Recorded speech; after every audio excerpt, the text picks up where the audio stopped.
우리 이번 주간에 예수님의 5편의 설교를 함께 살피고 있고, 또 처음 우리가 예수님 구약에 어떤 예언이 있었고 어떻게 성취가 되었는지, 그리고 예수님을 믿는다고 할 때 그 어떤 내용을 가지고 믿는다고 하는지 우리가 좀 살펴봤는데, 오늘은 그 복음서라고 할 때 그 한 개가 아니고 4개씩이나 있지 않습니까?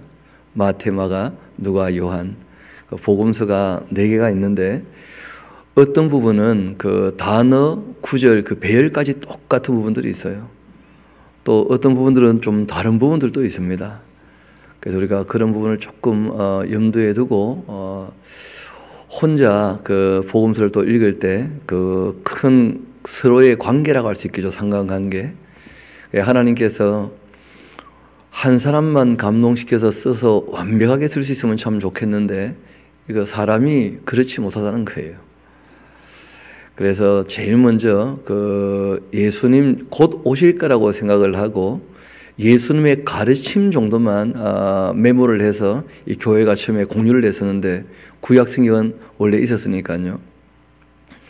그런데 예수님 오시는 날이 이제 아직 멀었다는 것을 알게 되어지면서 이 교회가 예수님 이야기가 이 언어로 전달되다 보니까 왜곡이 일어나는 거예요. 예수님의 그 가르침은 어록이 있어서 큰 문제가 없는데, 그래서 누군가가 예수님의 그 행적에 대해서 전반적으로 좀 얘기를 해주면 좋겠다 하는 바람을 갖게 되고, 전부 이제 거기에 동의하게 된 것이죠, 어떻게 보면. 그리고 이제 거기에 응답할 수 있는 사람이라면 그 베드로 같은 인물이 있을 겁니다. 그런데 베드로는 잘 아시는 것처럼 헬라를 기록할 만큼 뛰어난 실력의 소유자는 아니에요.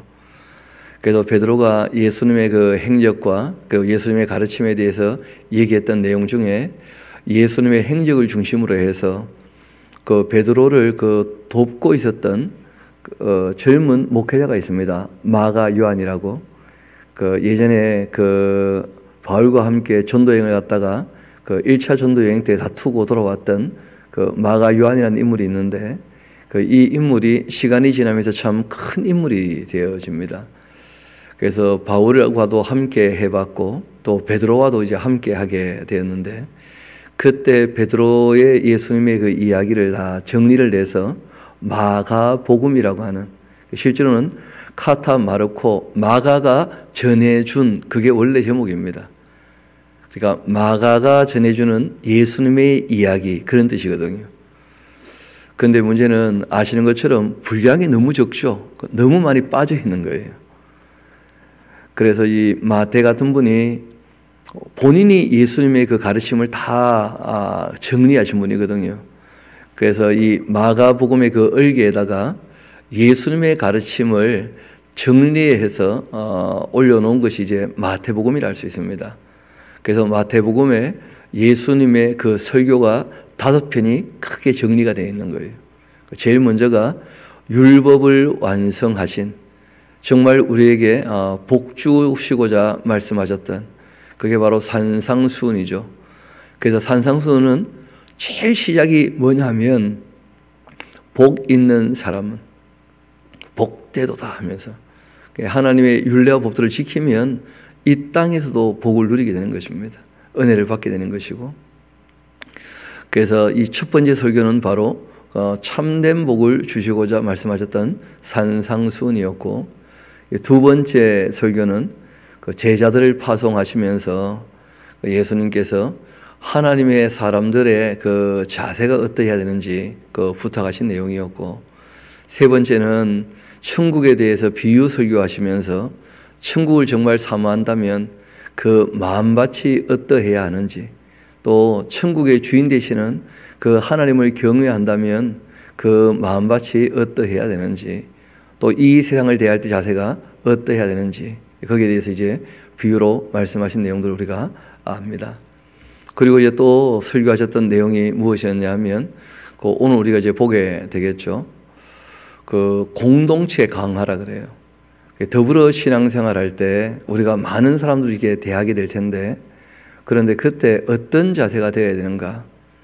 사람들은 함께 모이면 어떤 마음이 생기느냐 하면 누가 크냐, 그런 다툼이 자꾸 생겨요. 그리고 자기가 그 모임에서 큰 사람이 되고 싶은 그런 자세나 마음들이 나타납니다.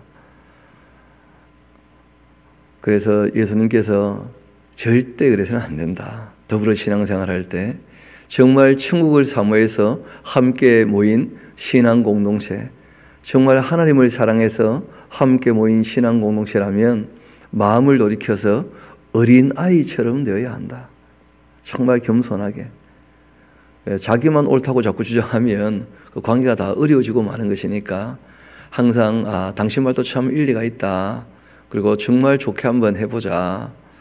그렇게 수고했다. 서로 간에 격려해 가면서 함께 가려면 그 마음을 낮춰야 된다는 거예요. 그 예수님을 3년 반 동안이나 쫓아다녔던 제자들도 놀랍게도 그 마지막 만찬 때까지도 다 어떤 마음을 가지고 앉아 있느냐 하면 누가 더 큰가? 누가 주님의 오른쪽에 앉을 것이고 왼쪽에 앉을 것인가? 그런 걸 가지고 이제 다투고 있는 모습을 보게 되거든요.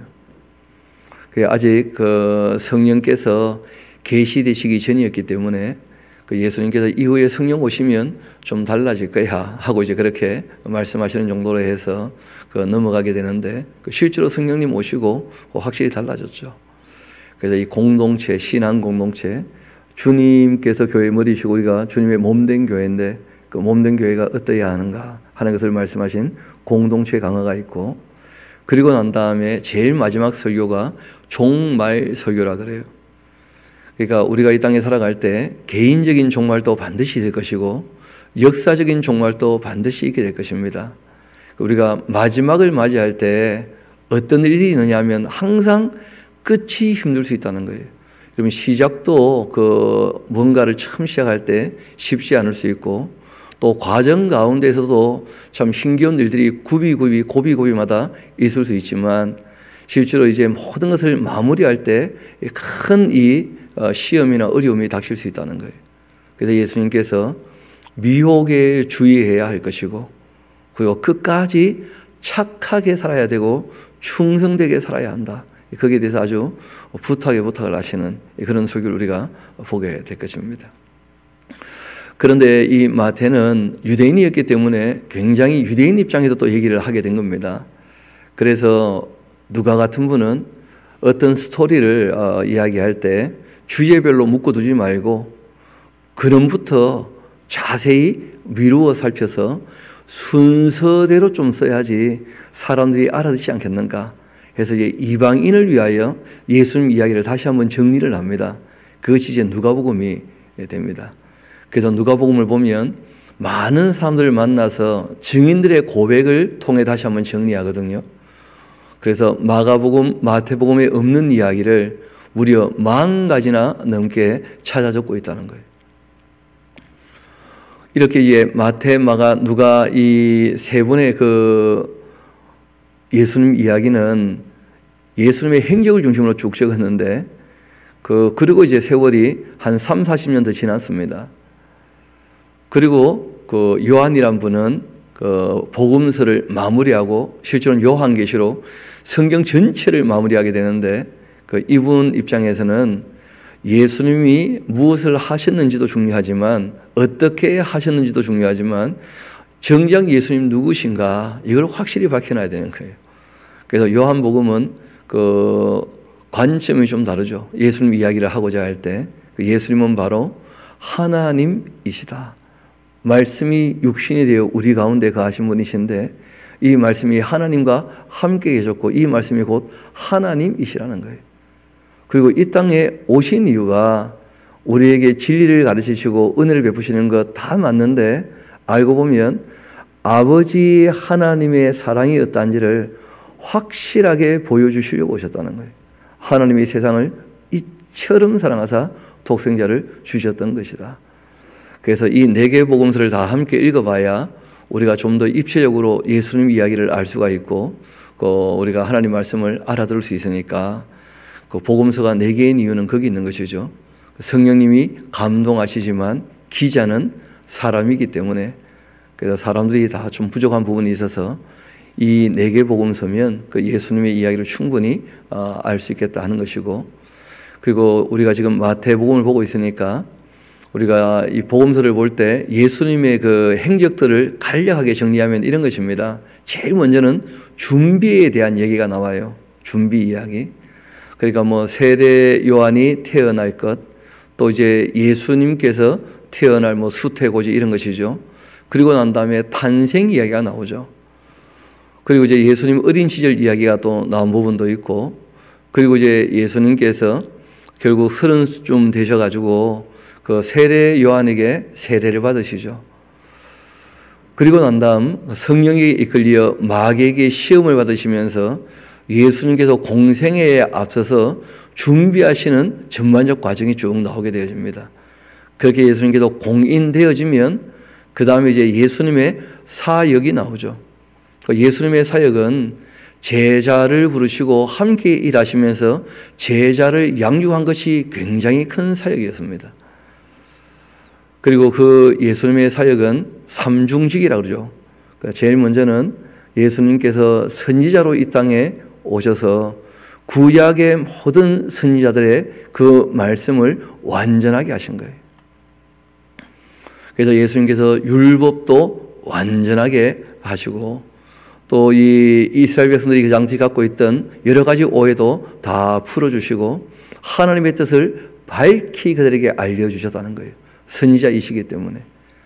그리고 예수님은 제사장이 되셨죠. 대제사장, 멜기세덱의 반차를 따르는. 그래서 아버지 하나님과 우리 사이를 화목해 하셨다는 거예요. 그러기 위하여 그 죽음의 제사를 완성하셨습니다. 그리고 이제 우리에게 남은 제사는 죽음의 제사가 아니죠. 이제는 하나님께 제사한다고 할 때는 산 제사를 드리는 거예요. 산 제사. 우리 삶 자체가 다 하나님 앞에 제사하는 그런 정성이 다 필요하다는 거예요. 너희 몸을 하나님께서 기뻐하시는 거룩한 산 제사로 드리라. 이것이 바로 합당하게 하나님께 예배하는 것이다. 그런 것이 이제 이 바울의 깨달음 아니겠습니까? 예수님께서 제사장으로 오셨기 때문에 그 우리 죄 문제를 다 해결하신 거예요. 그리고 하나님 아버지와 관계를 완전히 이제 회복하셔서 화목해 하신 것이죠. 그래서 예수님의 그 별명이 그 속죄 양이기도 하고 화목 제물이기도 하고 그러신 거예요. 그 다음에 예수님께서 왕으로 오셨죠. 왕. 근데 이 왕으로 오신 예수님의 사역은 아직 성취가 덜 됐습니다. 재림 이후에 완전히 성취가 될 겁니다. 초림 때는 그 나귀 타시고 평화의 왕으로, 그리고 이제 함께 모였던 이들에게 오병이어의 기적을 일으키시면서 그들에게 필요한 모든 것들을 공급해 주시죠. 그렇죠? 자기 백성들에게 필요한 모든 것들을 왕이시기 때문에 책임지시는 거예요. 그리고 또 예수님께서 왕이시니까 자기 백성을 그 죄에서 어떻게 하십니까? 건져 주셔요. 또 예수님 오실 때 하늘에는 영광이지만 이 땅에서는 이렇게 표현되어 있습니다. 기뻐하심을 입은 자들에게 평화라는 거예요. 그러니까 왕은 배신자를 용납할 수 없습니다. 왕은 왕이시기 때문에. 그래서 기뻐하신 입은 자라면 예수님께서 통치하실 때 참된 평화를 다 누리게 될 거라는 거예요. 왕이시기 때문에. 그래서 두 번째 오실 때는 백마 타고 오셔가지고 일단 이 악을 다 진멸하시고 난 다음에 통치하시는 그 천년왕국이 이루어질 때, 그때는 악이 다 진멸되고 난 다음에 이루어지는 것이고, 그리고 그 예수님의 통치는 알고 보면 교회는 이미 우리 마음에서 시작이 되어졌는데, 그런데 이 유대인들, 이스라엘 백성들을 중심으로 한 회복인 천년왕국은 예수님을 알아보고 난 다음에야 그 통치가 참으로 임하게 되는 것이고, 구약에 끊임없이 얘기가 되었던 것이죠. 그래서 자기 백성의 모든 비참을 그 왕이시기 때문에 해결해 주셨다는 거예요. 그것이 예수님의 삼중직이죠. 그리고 예수님께서 자신의 그 정체를 물어보시죠. 제자들에게 너희는 나를 누구라 하느냐 물어봤을 때 제자들이 주님은 그리스도이시고 구약에 예언된, 또 무엇보다 이미 시편 2편에서 예언되었던 하나님의 아들이시다. 그 고백이 이제 나오게 되자 예수님께서 나를 알아봤구나 하는 것을 확인하시고는 변화산에서 원래 자신의 모습을 한번 계시하시죠. 그 베드로와 요한과 야고보에게 그렇게 변화산에서 그 변화된 모습을 보여주시고, 그리고 이제 왕으로서 예루살렘에 입성을 하셔요. 입성하시고 이제 마지막 한 주간 교훈하시고, 그리고 난 다음에 우리의 죄와 허물 때문에 십자가 지시고, 그리고 사흘 만에 부활하시고 승천하신 이야기, 이것이 예수님의 그 이야기에 굉장히 큰 을개가 됩니다. 그런 을개를 가지고 보면 그리 어렵지 않을 겁니다. 어떤 복음서를 봐도. 오늘 이제 예수님께서 자신의 정체를 드러내시고 그리고 난 다음 그 제자들에게 말씀하신 공동체 강화부터 해서 우리 오늘 그 종말 설교까지 한번 봅시다. 우리 18장 같이 가봅시다. 그때 제자들이 예수께 나와 이르되 천국에서는 누가 크니까, 그렇게 이야기를 시작하신 거예요. 예수께서 한 어린아이를 불러 그들 가운데 세우시고 말씀하십니다. 진실로 너희에게 이르노니 너희가 돌이켜 이 어린아이들과 같이 되지 아니하면 결단코 천국에 들어가지 못할 것이다. 여러분, 천국은 교만한 사람 못 들어갑니다. 겸손해야 들어갈 수 있어요. 예수님께서 정말 강조하신 거죠. 결단코 하시면서 마음을 돌이켜 어린아이처럼 되어라. 그러므로 바로 나오죠. 거기가 핵심입니다. 누구든지 이 어린아이와 같이 자기를 낮추는 사람이 천국에서 큰 자다. 그래서 자기를 낮추면 어떤 일이 벌어지느냐, 우리가 늘 확인하는 것처럼 물이 높은 데서 낮은 데로 흐르는 것처럼 다른 사람의 말을 잘 듣게 됩니다. 그게 마음을 낮추는 거예요. 이 어린아이처럼 그렇게 말씀하신 거예요. 우리가 자꾸 큰 사람이 되고 싶은 이유는 뭐냐면 내 말대로 뭐가 다 됐으면 좋겠다는 거예요. 그러니까 자꾸 이렇게 올라서려고 하는 것이거든요. 네, 하나님께서 그러지 말라는 거예요. 마음을 돌이켜 어린아이처럼 되어라. 또 누구든지 내 이름으로 이런 어린아이 하나도 영접을 한다면 다 받아주는 마음이 필요하다는 거예요. 그건 나를 영접하는 것이다. 누구를 대하는지 예수님 대하듯이. 우리가 대화를 할 때도 한번 생각을 해봐야 돼요. 내가 예수님하고 대화한다면 이런 식으로 말할 수 있겠나, 그런 생각을 해보면 말이 영 부드러우실 겁니다. 조심하게 될 것이고, 우리가 가까우면 실수할 수가 있거든요. 오히려 너무 편해가지고 함부로 대하는 수가 있는데, 왜냐하면 정성을 안 들이니까. 예수님은 아무리 어린아이 하나를 대하더라도 나를 대하듯이 그렇게 대할 줄 알면 좋겠다. 그렇게 자신을 좀 낮추어 보라는 거예요. 또 부탁을 하십니다. 누구든지, 지금 이게 이어지는 얘기거든요. 여러분 꼭 기억하셔야 될 것이 있는데, 사람을 인격적으로 대하지 않고 수용하지 않으면 대상이 실족할 수 있다는 것을 기억하셔야 돼요. 왜냐하면 사람은 인격이거든요. 그래서 누구든지 하고 얘기하셨는데, 나를 믿는 이 작은 자 중 그 하나를 실족하게 한다면 차라리 연자맷돌이 그 목에 달려 깊은 바다에 빠뜨려지는 것이 낫겠다는 거예요. 예수님께서 자살해라 이렇게 말씀하신 게 아닙니다. 이건 굉장히 강조하신 것인데, 남을 실족해 한 사람 보고 죽어라 이렇게 하신 게 아니고, 누가 실족한다면 실족한 아이는 없었으면 좋을 만큼 교육이 중요하다는 거예요. 왜냐하면 실족한 사람들이 앞으로 일으킬 문제가 크게 될 거라는 거예요. 그럼 사람이 실족하면 그냥 지나지 않고 반드시 문제를 일으키거든요. 실족한 사람은. 여러분, 히틀러 같은 사람이 실족을 했다는 거예요.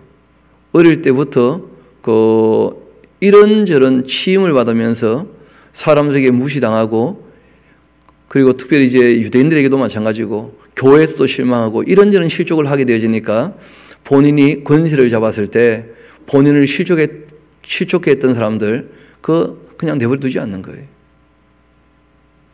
그래서 우리가 딴 사람 실족하지 않게 하려고 애를 써야 됩니다. 또 이어 말씀하시죠.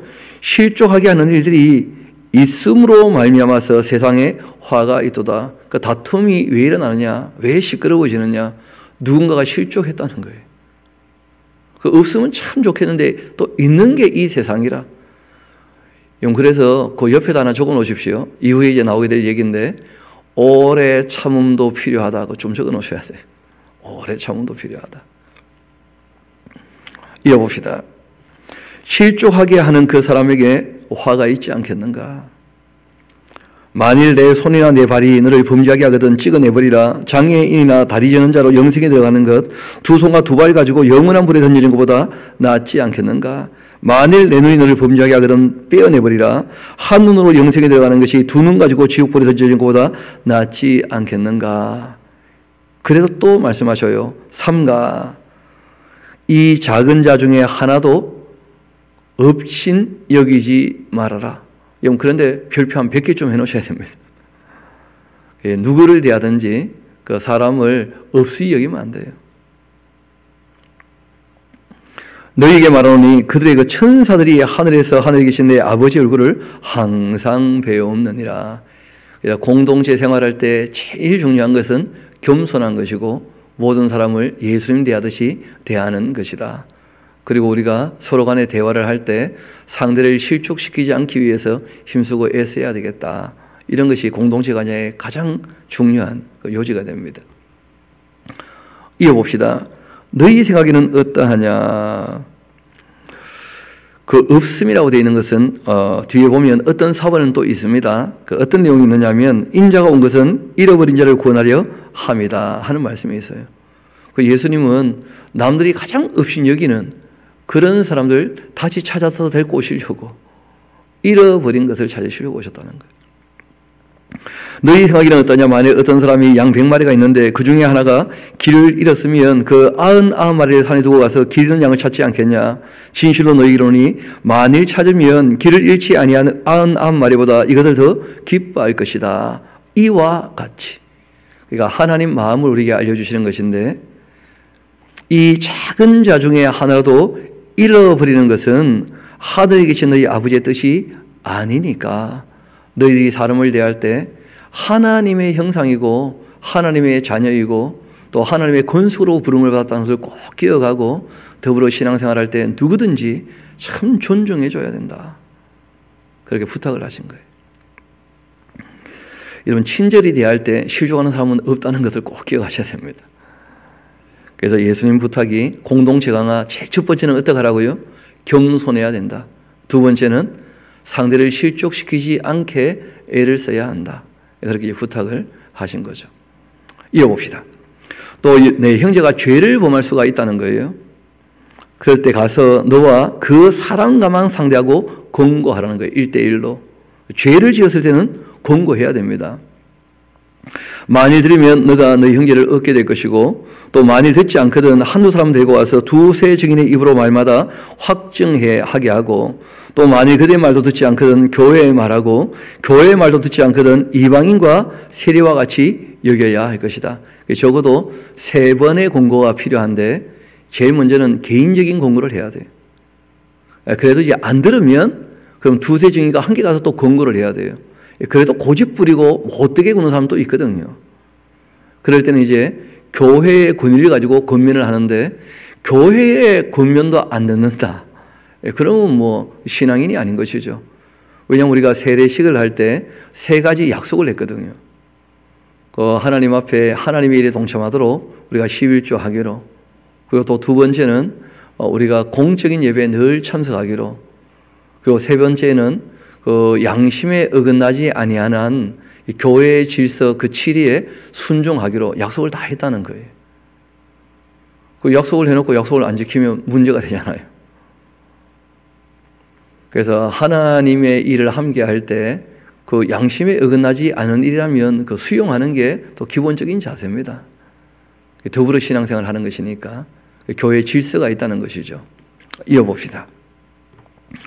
진실로 너희에게 이르노니 무엇이든지 너희가 땅에서 풀면 땅에서 매면 하늘에서 매일 것이고 무엇이든지 땅에서 풀면 하늘에서 풀리게 될 텐데 무엇이든지 간에 진실로 다시 너희에게 이르노니 너희 중 2사람이 땅에서 합심하여 무엇이든지 구하게 된다면 하늘에 계신 내 아버지께서 그들을 위하여 이루게 하실 것이다. 그 다음 아주 중요한 말씀하십니다. 2-3 사람이 내 이름으로 모인 곳이라면 나도 그들 중에 항상 있지 않느냐.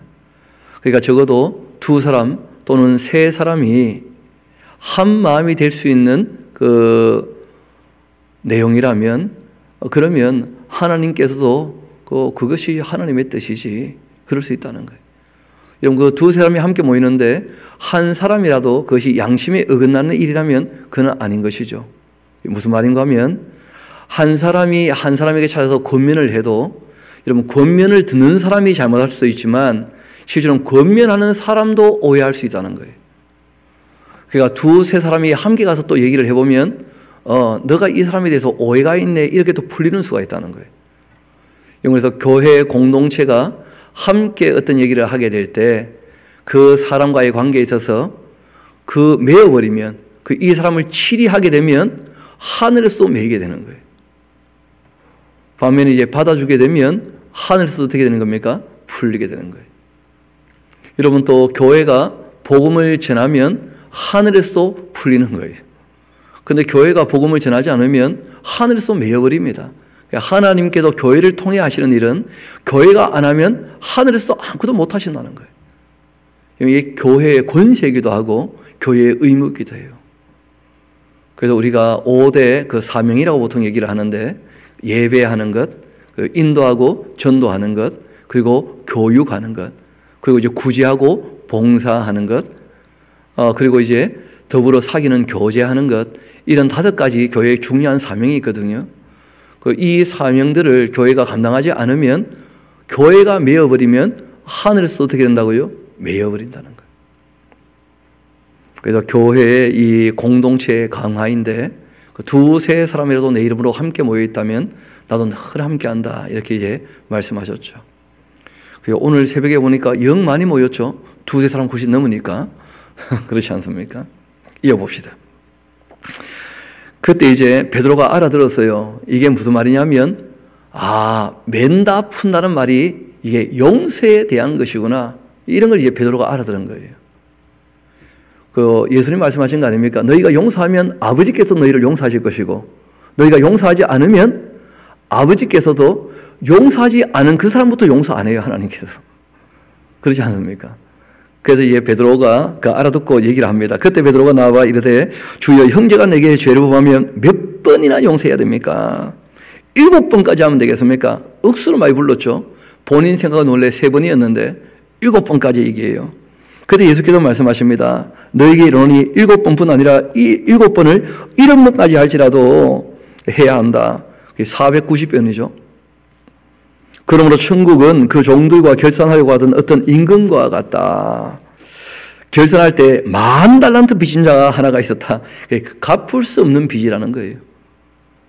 우리가 하나님께 사랑의 빚을 다 지고 있는데, 그 빚은요, 갚을 수 없는 빚입니다. 그 아들의 생명까지 내어주셨는데 그 사랑의 빚을 어떻게 갚아야 될지, 그런 얘기인데요. 갚을 것이 없는지라 주인이 명하여 그 몸과 아내와 자식들과 모든 소유를 다 팔아 갚게 하라 했더니 그 종이 엎드려 절하며 이르되, 내게 참아 주십시오, 다 갚으리다. 그렇게 하거늘 그 종의 주인이 불쌍히 여겨 놓아 보내며 그 빚을 탕감하여 주었더니 그 종이 나아가서 자기에게 100단 내려온 그 빚진 동료 한 사람을 만나 붙들어 목을 잡고 말합니다. 빚을 갚아라면서. 그 동료가 엎드려도 간과 이르되, 나에게 참아줘서 갚으리라 하고 허락하지 않고 이에 가서 그 빚을 갚도록 옥에 또 가둡니다. 그 동료들이 그것을 보고는 모집딱하게 있다는 거예요. 아니, 10,000달란트 탕감받았는데, 그런데 자기 동료의 그 적은 돈은 봐주지 않고, 그러니까 동료들이 딱하게 여겨서 주인에게 이제 고발하니까, 이 주인이 그를 불러다가 말합니다. 악한 종아, 너가 빌기에 내가 너희 빚을 전부 탕감해 주었는데 내가 너를 불쌍히 여긴 것 같이 너도 내 동료를 불쌍히 여기니 마땅하지 않냐. 그리고 막 주인이 노해서 그 빚을 다 갚도록 그 옥졸에게 넘겨줍니다. 그리고는 결론적으로 말씀하신 거예요. 우리 35절 같이 한번 읽어볼까요? 시작. 너희가 각각 마음으로부터 형제를 용서하지 아니하면 나의 하늘 아버지께서도 너희에게 이와 같으실 거다. 그러니까 우리가 2가지를 잘해야 됩니다. 겸손한 자세하면 너무나 당연한 것이고, 공동체 생활하려면 사과할 줄 알고 용서할 줄 알아야 돼요. 여러분, 이 2가지가 없으면 그러면 함께 하지 못해요. 마음이 자꾸 앙금이 남고 금이 커져가지고 결국은 함께 못합니다. 2가지를 잘해야 돼요. 사과할 줄 알고 용서할 줄 알고. 그 2가지가 꼭 함께 가게 되어지면 그러면 더불어 신앙생활 하는데 큰 어려움 없다는 거예요. 이거는 뭐 과정에서도 마찬가지고 인간관계도 다 마찬가지죠. 그래서 화해하려면 사과할 줄 알고 용서할 줄 알아야 돼요. 그래서 하나님께서는 그 복음의 가장 기본이 뭐냐면 회개하는 사람은 다 용서해 주신다는 거예요. 하나님께서. 그리고 뭐 하나님 입장에서야 사과할 일이 없으시죠. 뭐 옳지 않음이 없으신 분이신데요. 그리고 우리가 회개한다는 것 자체가 하나님께 사죄, 그렇죠? 사과하는 거예요. 죄를 지었음에 대해서, 연약함에 대해서, 부족함에 대해서. 하나님 다 용서하신다는 거예요. 하나님 관계도 마찬가지고 인격적 관계는 다 그런 것이죠. 그래서 사과할 줄 알고 용서할 줄 알고 또 용서받을 줄도 알고 그렇게 해야지 함께 신앙생활하는 것입니다. 이게 공동체 강화예요. 이어봅시다. 19장. 공동체 얘기를 쭉 하다 보니까 가장 중요한 것이 또 가정이죠. 가정. 신앙 공동체도 신앙 공동체지만 가정도 못지않게 중요하거든요. 예수께서 이 말씀 마치시고 갈릴리를 떠나 요단강 건너 유대 지경에 이르시되 큰 물과 따르거든 예수께서 거기서 그들의 병을 고쳐주셨고 바리새인들이 예수께 나와 그를 시험하여 이르되 사람이 어떤 이유가 있다면 그 아내를 버리는 것이 옳습니까? 여러분 그거 적어놓으세요. 못된 사람들 버릴 걸 생각하면서 얘기를 꺼내면 어떡합니까? 어떻게 하면 함께 할 수 있습니까? 이런 질문을 해야지. 어떻게 하면 버릴 수 있을까요? 요런 식으로 질문을 하니까 진짜 못된 거예요. 사람의 그 방향성을 보면 알 수 있거든요. 예수님은요, 버리는 것은 옳지 않다. 이걸 아주 명시합니다. 예수께서 대답하여 이르시되 사람을 지으시니가 본래 그를 남자와 여로 지으셨고 말씀하시기를 그러므로 사람이 그 부모를 떠나 아내와 합하여 그 둘이 한 몸이 되시니라 하신 것을 읽지 못했냐. 그런즉 이제 둘이 아니고 한 몸이니까 하나님 앞에서 하나 되기로 약속했지 않냐. 그러므로 하나님이 짝지어 주신 것 사람이 나누지 못한다. 하나님 앞에서 약속해놓고 뭘 갈라질 생각을 하냐 이 못된 놈들 하면서 예수님도 한 말씀 하신 거예요. 이 방향성 하나가 되려고 애를 쓰느냐 갈라서려고 애를 쓰느냐 그 딱 보면 보이지 않습니까? 여쭤오되 그러면 어찌하여 모세는 이혼증서를 주어 버리라 명했습니까? 그 버리라 명한 게 아니거든요. 예수께서 이르시되 모세가 너희 마음의 완악함 때문에 아내 버림을 허락 정도 했지. 허락. 언제 버리라고 했냐 언제. 워낙 더불어 못 살겠다면 뭐 그럴 수 있겠다 하는 정도로 얘기를 했던 모양인데 본래는 그런 게 아니었어요. 본래는 너무 못됐으니까 그렇게 한 거지. 너무 아내 괴롭힐까 봐. 내가 너에게 말하노니 누구든지 음행한 이후에 아내를 버리고 다른 데 장가드는 자 간음하는 것이다. 그 제자들이 한마디 합니다. 만일 사람이 아내에게 이같이 할진대 장가들지 않는 것이 좋겠나이다. 여러분 제자들 수준이요 아직 너무 어려워요. 제자들 수준이 너무 그냥 자기 위주로. 왜냐하면 늘 그렇게 사회가 문화가 그렇게 형성되어 있으니까 너무 자기 중심으로 생각하는 것이 익숙한 거죠. 예수께서 이르시되 사람마다 이 말을 받지 못한다. 뭐 혼자 산다는 게 쉽겠냐 그래. 그 특별한 사람들이 있다. 타고난 자라야 할 거다. 어머니 태로부터 된 고자도 있고 사람이 만든 고자도 있고 천국을 위하여서도 된 고자도 있다. 이 말을 받을 만한 사람은 받을 거다. 뭐 바울 같은 분은 그런 분이었던 거죠. 그렇죠? 그때 이제 사람들이 예수께 안수하고 기도해 주심을 바라고 어린아이를 데리고 오니까 제자들이 꾸짖습니다. 예수께서 이르시되 어린아이를 용납하고 내게 오는 것을 금하지 마라. 또 말씀하시죠. 천국이 바로 이런 사람의 것이다.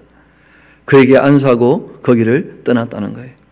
그래서 우리가 어린아이에 대해서 두 가지를 꼭 배워야 됩니다. 하나는 뭐냐면 겸손한 자세고 두 번째는 예수님 찾아오는 사모하는 마음이에요.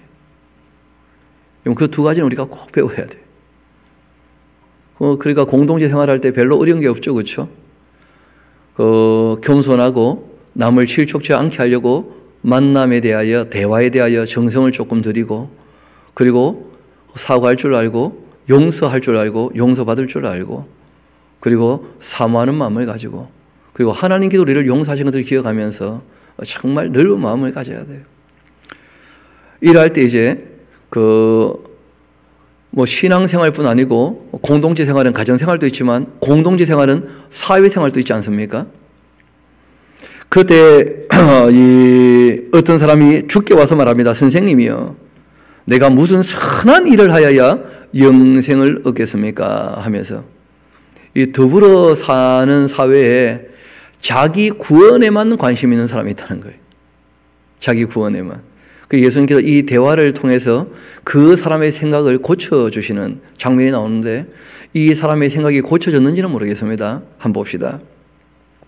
내가 무슨 선한 일을 해야 영생을 얻겠습니까? 했더니 예수께서 말씀하시죠. 어찌하여 선한 일을 내게 묻냐? 선한 일은 오직 한 분이시니라. 너가 생명에 들어가려면 어떻게 하라고요? 계명들을 지켜라. 아니, 너의 개인의 구원도 중요하겠지만은 사람이 더불어 살아야지. 하나님과 올바른 관계를 맺고 사람들과 올바른 관계를 맺고 물질과 올바른 관계를 맺고 계명들을 지키라. 계명들을. 그래야지 영원한 하나님 나라까지 이어지는 것 아니겠느냐. 그렇게 말씀을 하시니까 어느 계명입니까? 내 구원을 위해서라면 다 지킵니다. 이런 것을 이제 자기의라 그래요. 자기의. 예수께서 이 시대에 살인하지 말라, 가늠하지 말라, 독재하지 말라, 거짓 증거하지 말라, 내 부모를 공경하라, 내 이웃을 내 자신같이 사랑하라 하신 것 아니겠느냐. 그 청년이 이르되 이 모든 것을 내가 지켜 싸운데 아직도 무엇이 부족하니까. 하나님의 의를 알지 못하는 사람이 아직까지는 이 사람이. 예수께서 한 말씀 하십니다. 너가 정말 온전하고자 할진대 가서 너의 소유를 팔아서 가난한 자들에게 주어라. 그리하면 하늘에서 보화가 내게 있으리라. 그리고 와서 나를 따르라.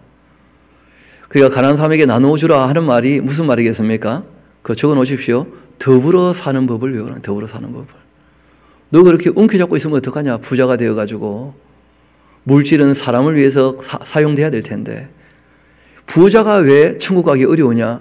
더불어 사는 걸 못 배웠기 때문에 너무 많이 쌓아둔다는 거예요. 더불어 사는 법.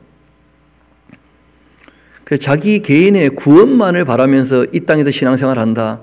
예수님은 그런 사람 구원 없다는 거예요. 오히려. 더불어 살 줄 알아야지. 왜냐하면 하나님 나라는 공동체거든요. 하나님 나라는. 이어봅시다. 문제는요, 그 청년이 재물이 많음으로 이 말씀을 듣고 근심하며 갔는데 아직까지 소식이 없어요. 그 적어 놓으세요. 자기밖에 모르는데 말씀을 지켰다고 착각을 하고 있다는 거예요. 여러분, 종교인들이 이렇게 아집과 고집과 아주 옹졸한 마음이 생길 수 있어요. 왜냐하면 자기 구원이 목적이 되면. 그래서 예수님께서 요한복음에 그런 말씀하신 적이 있습니다. 너희가 영생을 얻으려고 성경을 상고하느냐? 이 성경은 그런 책 아니고 나에 대한 이야기다. 근데 정작 이 영생을 베푸는 구원을 하는 나에게로 너희가 오기를 원치 않는구나. 너희 보니까 너희 속에 하나님 사랑하는 것이 없는 걸 내가 봤다. 그럼 끝장이에요. 그 사람들이 자기 의를 가지고 막 구원을 얻어낼 것처럼 자기가 구원을 스스로 만들어낼 것처럼 착각을 하는데 그럴 수 없습니다. 구원은 하나님께서 은혜로 베풀어 주시는 줄 믿습니다. 마음을 다하고 성품을 다하고 힘을 다하고 하나님을 사랑하는 사람, 정말 주의 말씀을 믿고 순종하는 사람, 영생에 대한 소망을 가지고 이 땅에서부터 끊임없이 자신을 하나님 앞에다 다듬어가는 사람들, 믿음, 소망, 사랑이 올바르게 있어야지 자기 구원만을 목적으로 더불어 살 줄 모르는 움켜잡는 사람들, 그거 안 된다는 거예요. 이어봅시다. 예수께서 제자들에게 이르시되 너희들 봤지? 내가 진실로 너희에게 말하는데 부자는 말이야 천국에 들어가기가 참 어려워. 왜 그렇다고요? 더불어 살 줄 모르니까. 자기밖에 모르니까. 다시 너희에게 말하는데 낙타가 바늘기에 들어가는 것이 부자가 하나님 나라에 들어가는 것보다 쉬울 거야 오히려. 쟤들이 듣고 훨씬 놀라 말합니다. 그렇다면 누가 구원을 얻을 수 있단 말입니까? 이 사람들 착각이었거든요. 왜냐하면 이 땅에서 돈을 많이 벌었다는 것은 복받았다는 것인데 이 땅에 복받은 사람은 천국 가지 않겠나 이런 식으로 생각했다는 거예요. 예수님은 전혀 아니라는 거예요. 예수께서 그들에게 보시고 이르시되 사람으로는 할 수 없지 그러나 하나님으로서는 다 하실 수가 있다. 구원은 사람의 능력이 있는 게 아니라는 거예요. 하나님께서 은혜로 구원을 베푸시는 거예요. 하나님께서 어떤 사람에게 재물을 많이 맡겼다면 그 사람이 그 재물을 가지고 더불어 사는 데 힘쓰고 있었다면 당연히 하나님 나라 백성이죠. 하나님은 할 수 있다는 거예요. 이에 베드로가 한마디 합니다. 야, 이럴 때 보소서 우리가 모든 것 버리고 주를 따라 싸우는데 그런즉 우리가 무엇을 얻겠습니까? 그 베드로가 한마디 하죠. 나도 나를 위해 살지 않고 다 버리고 주님을 따르고 있습니다. 그런 얘기를 했더니 예수께서 한 말씀 하십니다. 그래, 내가 진실로 너에게 말하는데 세상이 새롭게 되어 인자가 자기 영광의 그 보좌에 앉을 때 나를 따르고 있는 너희도 12보좌에 앉아서 이스라엘 12지파를 심판하게 될 거다. 또 내 이름을 위해서 집이나 형제나 자매나 부모나 자식이나 전토를 벌인 자마다 여러 배를 받고도 영생을 상속받게 될 것이다. 그러나 먼저 된 자로 나중되기도 하고 나중된 자로 먼저 될 자가 많다. 하나님 나라가 공동체이기 때문에 그 적어놓으시면 좋겠죠. 우선순위가 중요하다는 거예요. 하나님 관계, 인간관계, 물질관계.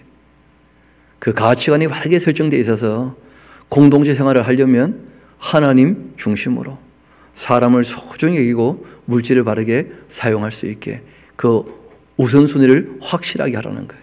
신앙생활을 하려면. 그게 가장 기본이죠.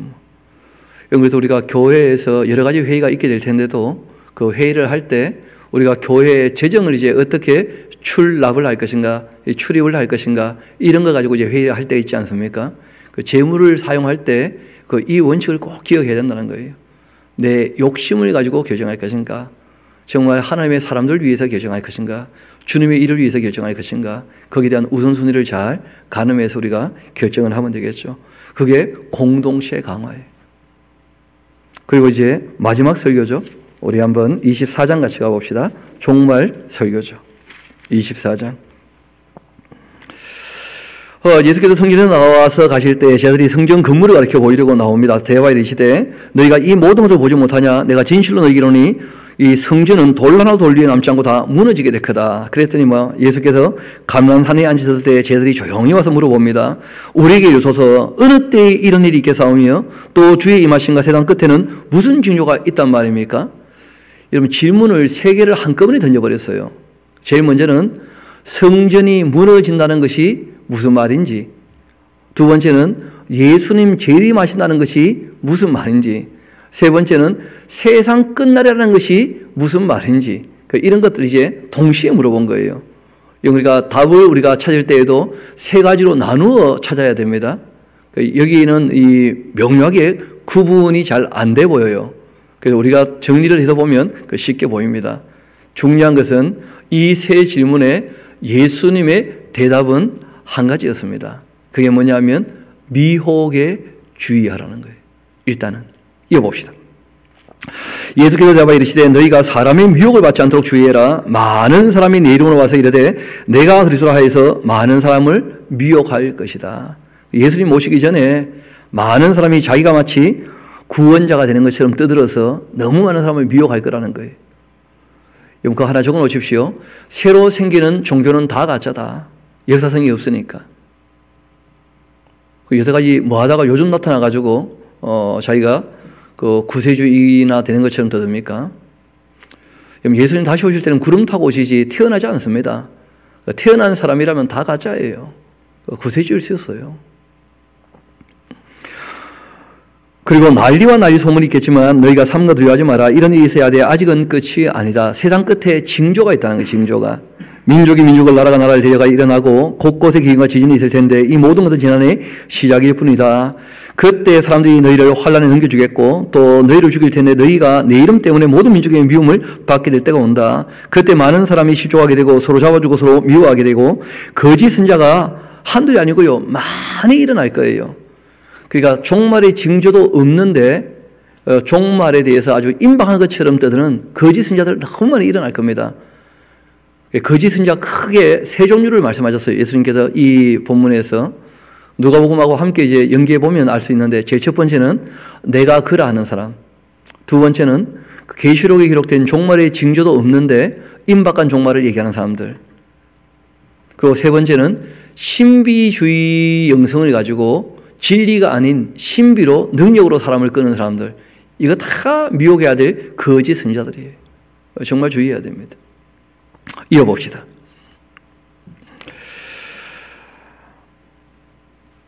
거짓 선자가 많이 일어나 많은 사람을 미혹하겠고 불법이 성함으로 많은 사람이 사랑에 식어지게 될 거다. 그러나 끝까지 견뎌야 구원을 얻게 될 거다. 이 천국 복음이 모든 민족에 증언되기 위하여 온 세상에 전파되니 그제야 끝이 올 것이다. 땅끝까지 복음이 전파된다는 말은 다 복음을 받아들인다 이런 뜻이 아닙니다. 더 이상 복음이 확장되지 않는다 그런 뜻이에요. 왜냐하면 12절부터 이어봐야 되거든요. 불법의 성함으로 많은 사람의 사랑이 식어지게 될 것이다. 그래서 더 이상 복음이 확장되지 않고 또 복음을 받아들인 사람이라 할지라도 이런 마지막 때는 다 졸며 잘세 기억나시죠? 지혜로운 처녀, 어리석은 처녀 다 졸며 잘세. 그래서 이제 징조가 일어나는 거예요. 그 자는 신앙인들을 깨우려고. 그래서 그때 이제 회개하고 돌아오는 사람들 이마에 인을 치는 것이거든요.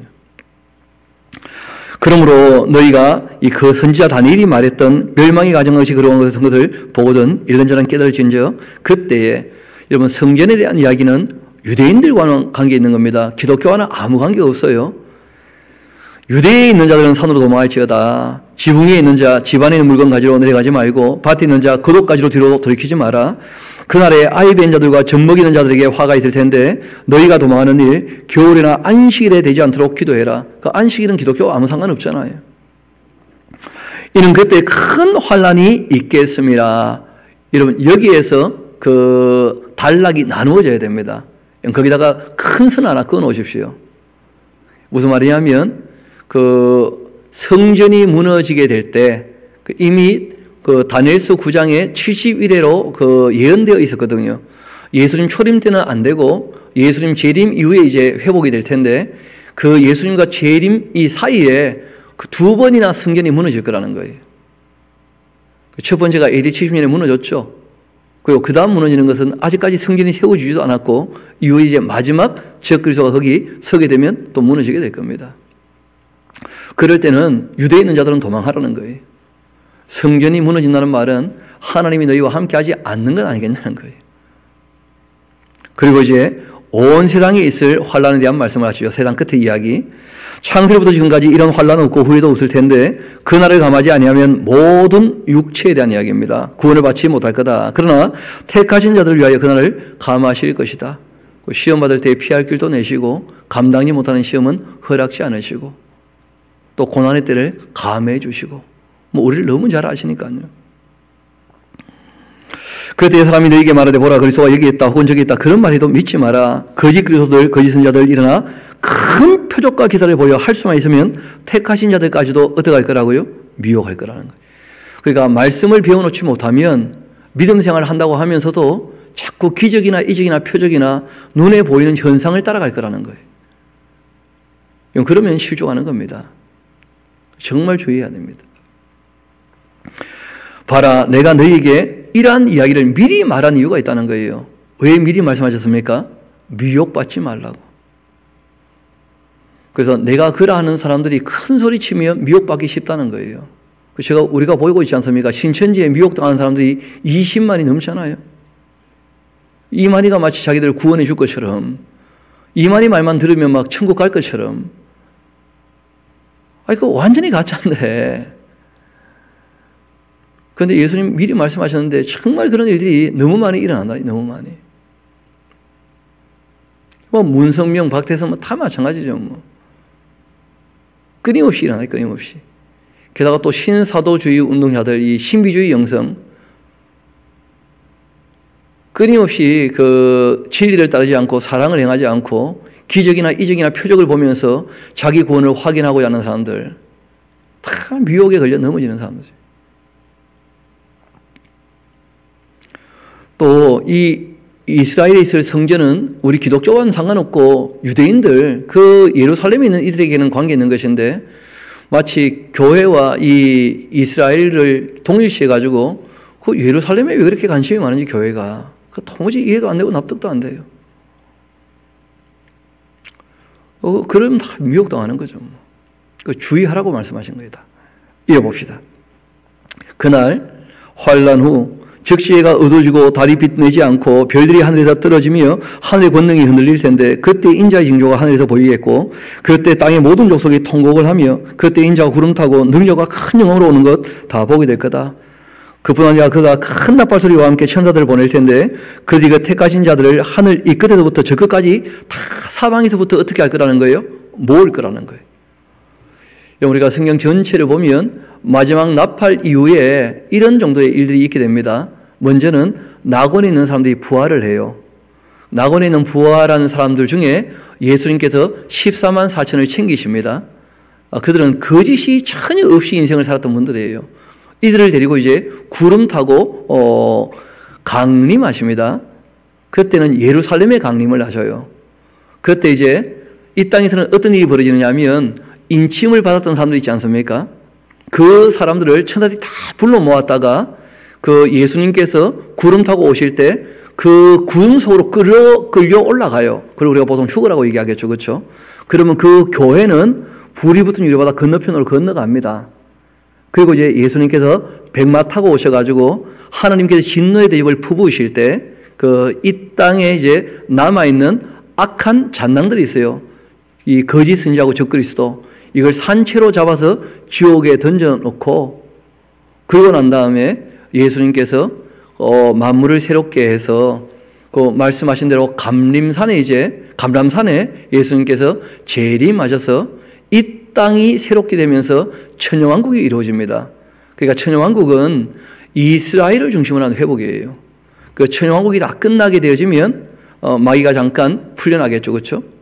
그리고 이제 그 천년 동안 검증되지 않는 사람들 다 쏘가 넘어가면 진짜 악을 완전히 이 땅에서 제거하고 마귀까지 지옥 가고 난 다음에 예수님께서 그 나라를 아버지께 바치게 되어지면 그때 이제 궁극적인 새하늘 새 땅 천국이 오게 되는 거예요. 그 스케줄을 우리가 성경 전체가 얘기했던 내용들을 우리가 큰 틀에서 보지 못하고 너무 부분적인 것을 가지고 전체를 보려고 하니까 이렇게 저렇게 오해가 많고 말마다 다 다르게 되는 거예요. 그래서 우리가 꼭 두 가지를 기억합시다. 오시는 하나님 나라가 있고요. 그게 천년왕국입니다. 또 우리가 가야 될 하나님 나라가 있어요. 그게 궁극적인 천국이에요. 그건 다른 것입니다. 그걸 동일시해버리면 영원히 풀리지 않는 수수께끼가 되고 말아요. 그래서 성경을 보면 그 명확히 그런 거 다 구분이 되는 것이니까 우리가 항상 전체를 봐서 부분을 이해할 수 있도록 그렇게 하면 좋겠죠. 이어봅시다. 그래서 31절 그가 큰 나팔소리와 함께 천사들을 보내고 그들이 그 택하신 자들을 하늘 이끌어서 끝까지 사방에서 어떻게 할 겁니까? 모을 거예요. 그러니까 찾아다닐 필요 별로 없습니다. 자기 있는 자리에서 잘하면 돼요. 맷돌질 하다가 밭을 가다가 잠을 자다가 데리고 갈 사람은 다 데리고 가시니까 하나님은 하나님 백성 중에 한 알갱이도 떨어뜨리지 않을 거니까 여기 구원이 있다 저기 구원이 있다 쫓아다니면 그 자체가 어리석은 짓이에요. 그 자체가. 진리를 바르게 배우고 사랑으로 사는 것이 이게 신앙의 본질이고 가장 영적인 삶이니까 성령님께서 도와줄 줄 믿습니다. 이어봅시다. 무화과 나무의 비유를 배우라. 그 가지가 연해지고 잎사귀를 내면 여름이 가까운 줄을 아는 것처럼 이와 같이 이 모든 징조가 너에게 일어나게 되거든. 인자가 가까이 곧 문 앞에 이룬 줄 알아라. 징조가 있고 난 다음에야 오십니다. 내가 진실로 너에게 말하노니 이 세대가 지나가기 전 그 징조가 일어나는 그 세대에서 이제 종말까지 이어질 거라는 것이죠. 이 일이 다 일어날 거다. 천지는 없어질지언정 내 말은 없어지지 않을 것이다. 이거는 하나님의 계획이었거든요. 하나님의 예정에 속한 것이기 때문에 이것은 아무도 바꿀 수도 없고 반드시 말씀하신 대로 이루어집니다. 그래서 요한계시록까지 다 배워봐야 돼요. 뭐라고 말씀하셨는지. 그러나 그날과 그때는 아무도 모르나니 하늘의 천사들도 아들도 모르고 오직 아버지만 아신다. 그날 그때를 얘기하는 것은 잘못되었다는 거죠. 그래서 종말의 징조도 없는데 임박한 종말을 얘기하는 것 자체가 하나님께서 모르게 해놓으신 것을 아는 척하는 것들이니까 다 가짜라는 거예요. 노아의 때와 같이 인자의 임함도 그러하다. 홍수 전 노아가 이 방주에 들어가던 날까지 사람들이 먹고 마시고 장가들고 시가고 있으면서 홍수가 나서 그들 다 멸하기까지는 깨닫지도 못했는데 인자의 임함도 이와 같을 거다. 그때 두 사람이 밭에 있으며 한 사람은 데려가고 한 사람은 버리도움을 당할 것이고 두 여자가 맷돌질을 하고 있는데 한 사람은 데려가고 한 사람은 버리도움을 당할 거다. 그러므로 어떻게 하라고요? 깨어 있어야 한다. 맑은 정신으로 각성된 인격으로 하나님을 바르게 섬겨야죠. 어느 날 너희 주가 임할는지 너희가 알지 못함이니라. 그러니까 깨어있는 사람이라면 그 시대를 분별할 줄 알겠죠. 그 종말에 대한 징조가 요한계시록에 너무나 확실히 기록되어 있거든요. 그러니까 전혀 문제가 없는 것입니다. 깨어 있어야 돼. 너희도 아는 바니 만일 집주인이 도둑이 어느 시각에 올 줄 알았다면 깨어 있어 그 집을 뚫지 못하게 했지 않았겠느냐. 이러므로 너희도 준비하고 있으라. 생각하지 않은 때 인자가 올 거다. 충성되고 지혜 있는 종이 되어서 주인에게 그 집 사람들을 맡아서 때를 따라 양식을 나눌 자가 누구냐. 주인이 올 때 그 종이 이렇게 하는 거 보면 그 종이 복이 있을 거야. 늘 하던 일을 바르게 하라는 거예요. 내가 진실로 너희에게 이르노니 주인이 그 모든 소유를 그에게 맡길 거다. 만일 그 악한 종이 마음에 생각하기를 주인이 더디오리라 하면서 동료들을 때리고 술 친구와 더불어 먹고 마시게 된다면 생각지 않은 날 알지 못한 시각에 그 종의 주인이 이르러 엄히 때리고 외식하는 자가 받는 벌에 처하리니 거기서 슬피 울며 이를 갈게 될 것이다. 종이라고 다 구원받느냐 보니까요 많이 맞는 종도 있다는 거예요. 자기 할 일을 안 하고 있으면 엉뚱한 것을 따르게 된다면 다 문제가 되겠죠. 그때 천국은 마치 등을 들고 신랑을 맞으러 나간 열처녀와 같다 할 텐데 마치 하는 거 보니까 비유죠. 그렇죠? 그 중에 5은 미련하고 5은 슬기 있는 자인데 미련한 자들이 등 가지고 기름 가지지 않고 슬기 있는 자들은 그릇에 기름을 담아 등과 함께 가져갔더니 신랑이 더디옴으로 꼭 주셔놓으셔야 됩니다. 더디옴으로. 그러니까 마지막 때에 그 믿는 사람들도 예수님 재림을 별로 기대하지 않는 정도. 왜냐하면 그때는 다 평안하다, 안전하다 할 때거든요. 사랑과 정은 식지만 개인적인 삶은요 다 평안하고 안전할 때예요. 과학은 점점 발전하고 사람 사기는 너무 좋아지고, 그러니까 사람들이 뭐 여기가 천국 아니겠는가 하면서 그 신자도 불신자도 뭐 전부 다 더 이상 딴 기대를 하지 않는. 신랑이 더디옴으로 다 졸며 자요. 그 밤중에 소리가 나되 보라 신랑이로다. 그 계시록에 기록된 징조가 이제 일어나게 되겠죠. 맞으러 나오라 그렇게 하니 이에 그 처녀들이 다 일어나 등 준비할세 미련한 자들이 슬기는 자들에게 이르되 우리 등불을 가져가니 너희 기름을 좀 나눠달라. 그렇게 하거늘 슬기는 자들이 대답하여 이르되 우리가 너희가 쓰기에 다 부족할까 하노니 차라리 파는 자들에게 가서 너희 쓸 것을 사라 하니 그들이 살아간 사이 신랑이 옴으로 준비하였던 자들은 함께 온전치에 들어가고 문은 닫혀버립니다. 여러분 은혜의 때가 있다는 거예요. 은혜의 때가. 그리고 그 신앙이라고 하는 것은 개인적인 문제지 내 신앙 가지고 다른 사람을 구원하고 그런 거 없습니다. 또 되지도 않을 뿐더러. 그 후에 남은 처녀가 와서 이르되 주여 우리에게 이뤄주소서. 대답하여 이르되 진실로 너희 이르노니 내가 너희를 알지 못하노라. 그렇게 하였다. 그런즉 어떻게 하라고요? 깨어 있어야 한다. 너희는 그날과 그때를 알지 못하기 때문에. 또 어떤 사람이 타고 갈 때 그 종들을 불러 자기 소유를 맡긴 것 같은데 각각 그 재능대로 한 사람에게는 금 5달란트, 한 사람에게는 2달란트, 한 사람에게는 1달란트를 주고 떠났다. 5달란트 받은 자 바로 가서 그것으로 장사하여 또 5달란트를 남겼고 2달란트 받은 자 그 와차에서 또 2달란트를 남겼다. 1달란트 받은 자 가서 땅 파고 그 주인의 돈을 감추어 뒀는데 올해는 그 종들이 주인에게 돌아와서 그와 결산할세 5달란트 받았던 자는 5달란트를 더 가지고 와서 이르되 주인이여 내게 5달란트를 주셨는데 보소서 내가 또 5달란트를 남겼나이다. 그 주인이 이렇게 말씀하십니다. 잘하였도다 착하고 충성된 종아. 그런데 별표로 한 100개는 해야 됩니다. 착하고 충성된. 이게 예수님의 극찬이죠. 극찬. 내가 적은 일에도 충성하였으며 내가 많은 것을 내게 맡기리니 나의 주인의 그 즐거움에 참여하라. 너의 주인의 즐거움에. 2달란트 받은 자도 와서 이르되 주인이여 내게 2달란트를 주셨는데 보소서 내가 2달란트를 남겼나이다. 그 주인이 똑같이 말합니다. 잘하였도다 착하고 충성된 종아. 내가 적은 일에 충성했으니 내가 많은 것을 내게 맡기리니 너의 주인의 즐거움에 참여하셔야다. 그렇게 하고 1달란트 받았던 자가 와서 이르되 주인이여 당신은 굳은 사람이라. 그 적어 놓으십시오. 오해가 크다. 하나님에 대한 오해가 많은 사람이 있어요. 당신은 굳은 사람이라 심지 않은 데서 거두고 해치지 않은 데서 모으는 줄을 내가 알았으므로 두려워하여 나가서 당신의 달란트를 땅에 감추어 두었었나이다. 보소서 당신의 것을 가졌나이다 하면서. 이러면 사랑에는 두려움이 없는데 주인의 의도를 전혀 파악하지 못한 사람이에요. 그렇죠? 그 주인이 대답합니다. 거기도 별표로 한 100개 나야 됩니다. 이르되 이 악하고 게으른 종아. 그 주인을 바르게 알지 못하면 그 악한 거죠. 주인은 선하신 분인데 주인을 악하게 여기는 그 사람이 진짜 악한 사람이에요. 게다가 할 일을 안 하고 있었으니까 뭐 맡기신 일을 안 했잖아요. 달란트 줬는데 악하고 게으른 종아, 나는 심지 않은 데서 거두고 했지 않은 데서 모는 줄을 내가 알았냐? 그러면 내가 마땅히 내 돈을 취리한 자들에게나 맡겼다가 내가 돌아와서 내 원금과 이자를 받게 하야 될 것이라 하고는 그에게도 그 한 달란트를 빼앗아 10달란트까지 자기에게 줍니다. 무릇 있는 자는 보다 풍족하게 되고 없는 자는 있는 것도 빼앗기게 됩니다.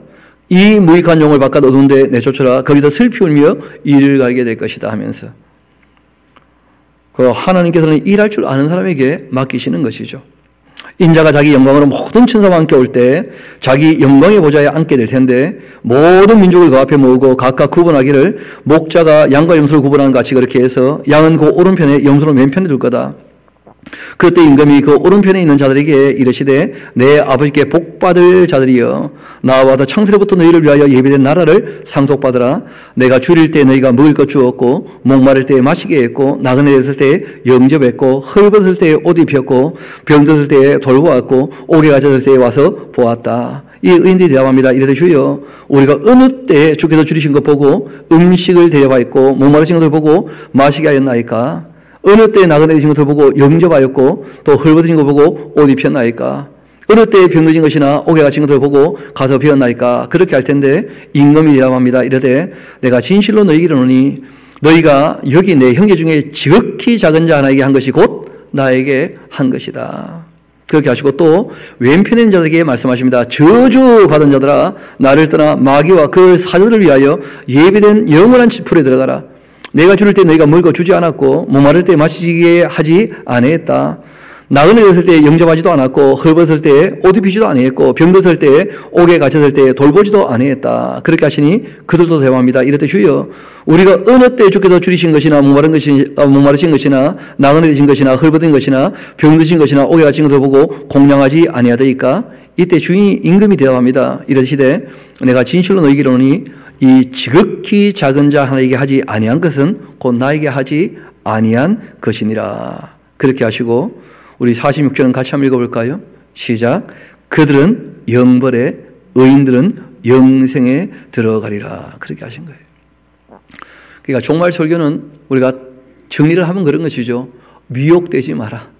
내가 그러하는 존재들이 나타날 것이고 또 종말의 징조도 없는데 임박한 종말을 얘기하면서 자기는 무슨 때와 시를 아는 것처럼 떠드는 사람들, 게다가 또 신비한 이 능력을 가지고 사람을 미혹하는 사람들 다 주의해야 된다.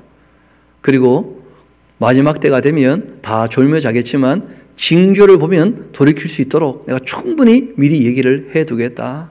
그러니까 깨어 있어야 한다. 하나님 하신 말씀을 다 읽고 듣고 배워서 알고 있으라는 거예요. 깨어 있어야 돼. 그리고 난 다음에 하신 말씀이 뭐냐면 착하고 충성된 사람이라는 거예요. 아까워 깨어있는 사람 되지 말고 하나님에 대한 오해를 하지 말라는 거예요. 그리고 모든 설교의 결론이죠. 그게 뭐냐면 더불어 살아가는 거예요. 더불어. 사람들에게 하는 것 곧 누구에게 하는 것이라고요?